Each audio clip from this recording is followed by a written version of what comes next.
Action in Italy today. Inter with a 4-2 victory over Empoli. You think, oh, fair enough, good. League leaders, of course, no problem. They were 2-0 down with 5 minutes to go in the first half. They, though, responded in style to put them 1 point clear of Milan. Milan, of course, still, though, to play this weekend.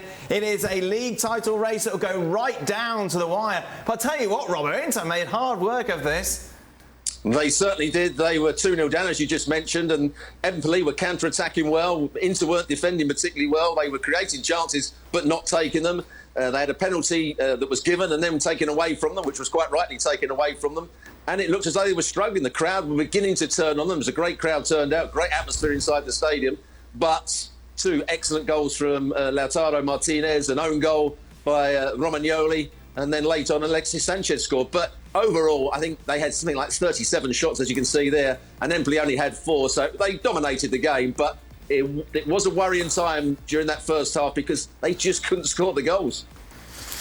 Meanwhile, we saw Juventus lose 2-1 against Genoa. Of course, a big result for the hosts as they're looking to escape relegation. Juventus fine, though, Alessandro. Of course, they're going to qualify for the Champions League. Let's focus on the title race. Who's going to win it? Well, what can I tell you? I mean, I was pretty sure that Inter was on top because they have a game in hand and, from my point of view, the better players. I'm talking not only the first 11, but also the bench they can replace.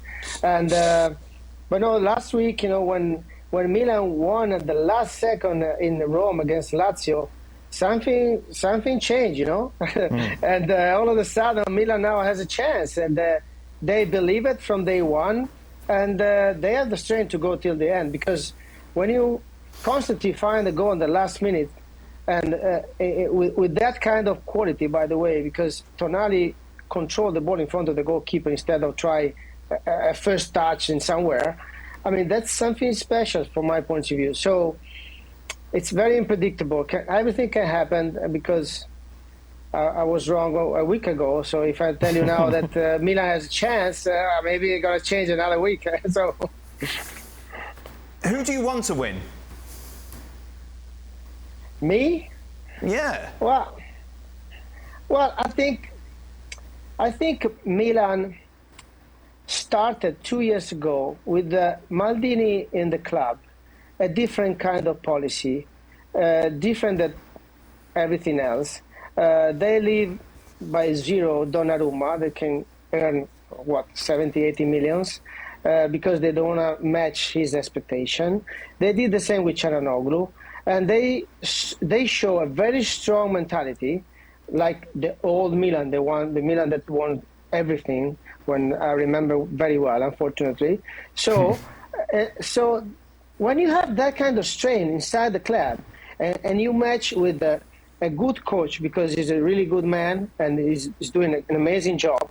On the other side, try to bring the right player in the right position. I mean, I'm talking about, for example, Tomori. He didn't play in UK for a while, and now is probably the best defender that we saw in Italy the last season.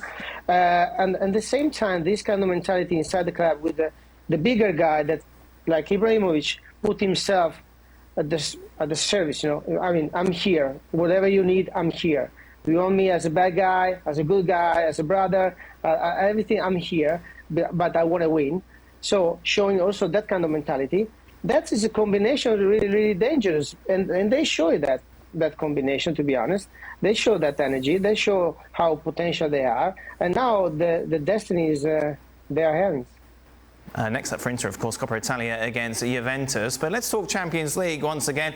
And from an Italian perspective, it was another very disappointing competition when you look at the fact that no one really made any inroads. When you look at the Champions League, and yes, I know that Roma are in the what's it called? I can't even remember the name of the competition.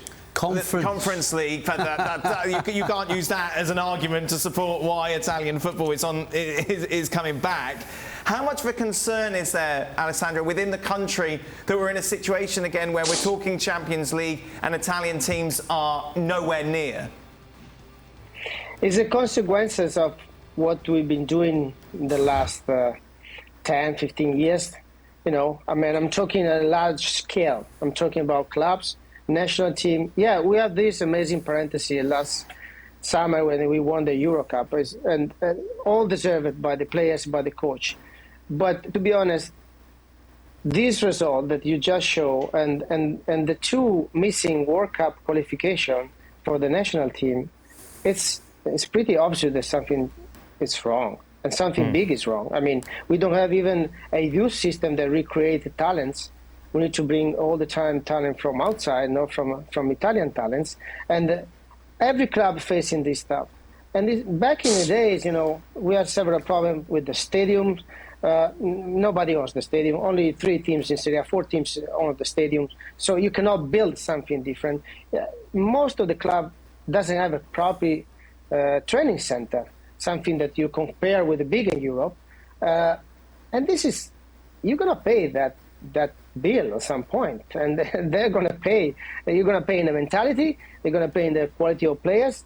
Now everybody wants to go to Premier League for different reasons, because we have the best teams, of course, and if it's not Premier League, you go to Spain, and on the other side you have Bayern in Germany, and now Paris in France. So we don't have the same power that before: economics power, talent power, and mentality power. Now, normally, Ali, you would look at it and kind of think that it's a cyclical situation. You think back to when you were playing the 2000s, that was all about Italy. People wanted to go to Italy. That's where they get the best exposure, and that's where they paid the most. Is that going to happen again, or is the Premier League just going to keep this striding along and becoming the dominant force, not only on the pitch, but economically as well? It have to take a big decision in terms of global movement. From my point of view, global movement in football. I'm talking about the youth system. I'm talking about developing new structure and change a little bit of the mentality. Recognize that we are not the best anymore, and see what happened around the world, and see who is the best, and try to catch from them the best situation. In the meantime, we have amazing coaches that go around. Look at Ancelotti. He's still the best coach, one of the best coaches in the world, and it's not coaching in Italy.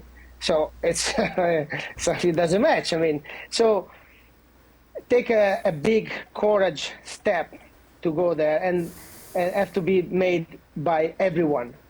Club first, and then national team. Well, thank you very much for watching ESPN on YouTube. For more sports highlights and analysis, be sure to download the ESPN app. And for live streaming, premium content, and let's not forget as well, ESPN FC 7 days a week. Subscribe to ESPN Plus.